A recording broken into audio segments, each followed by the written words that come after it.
কংগ্ৰেছক তীব্ৰ ভাষাৰে গঢ়াই দিছোঁ। তেওঁলোকে কেতিয়া দেশৰ হিতৰ কথা চিন্তা কৰিব নোৱাৰে। তেওঁলোক সদায় দেশদ্ৰোহী হৈ থাকিব আৰু ইয়াৰ পৰাই সকীয়াই দিছোঁ ৰাহুল গান্ধীক আৰু গৌৰৱ গগৈ ডাঙৰীয়াক সকীয়াই দিছোঁ। অসমত আৰু ভাৰতবৰ্ষৰ কথা চিন্তা কৰক, তেওঁলোকে দেশদ্ৰোহী কাম কৰা বন্ধ কৰক। আৰু বিজেপি গভৰ্ণমেণ্টে, মোদী চৰকাৰে যিধৰণে ভাৰতবৰ্ষক উন্নয়নৰ দিশে আগবঢ়াই লৈ গৈছে, যিধৰণে আৰ্টিফিচিয়েল ইণ্টেলিজেন্সৰ ওপৰত কাম কৰে, যিধৰণে বৈদেশিক মন্ত্ৰালয়ৰ লগত কাম কৰিছে, বৈদেশিক বিভিন্ন ধৰণৰ আলোচনা চক্ৰ চলাই আছে, তেনে পৰিপ্ৰেক্ষিতত ভাৰতবৰ্ষৰ উন্নয়ন দেখি তেওঁলোকৰ গা জ্বলিছে। তেওঁলোকক সকীয়াই দিছোঁ। তেওঁলোকে ভাৰতবৰ্ষক ভাল নাপায়। তেওঁলোকে ভাৰতবৰ্ষৰ দেশদ্ৰোহী কাম কৰা বন্ধ কৰক, নহ'লে আমি শান্তিৰে নাথাকোঁ। আৰু আজি ভাৰতীয় জনতা যুৱ মৰ্চা অসম প্ৰদেশ আৰু অসমখনৰ পৰখনৰ সকলো ওলাই আহিছে, যুৱ প্ৰজন্ম ওলাই আহিছে।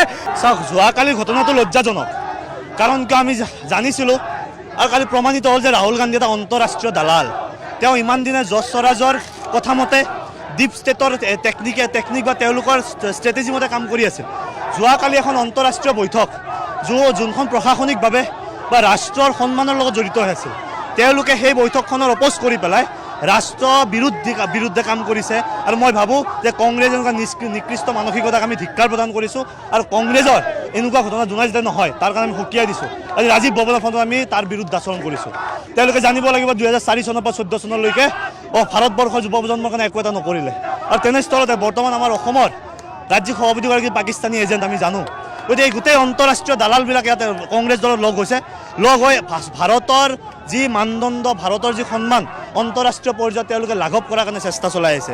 এই চেষ্টাক আমি ধিক্কাৰ প্ৰদান কৰিছোঁ আৰু দুনাই আমি সকীয়াই দিছোঁ যে ৰাহুল গান্ধীয়ে নিজৰ আন্তঃৰাষ্ট্ৰীয় দালাল সেই স্বৰূপটো তেওঁ গুচাব লাগিব বা আঁতৰাব লাগিব। এইকাৰণে যেতিয়া তেওঁ বিশ্বৰ কোনোবা এখন মঞ্চত গৈছে, ভাৰতবৰ্ষৰ বিৰুদ্ধে সদায় তেওঁ বিৰুদ্ধাচৰণে কৰি আহিছে।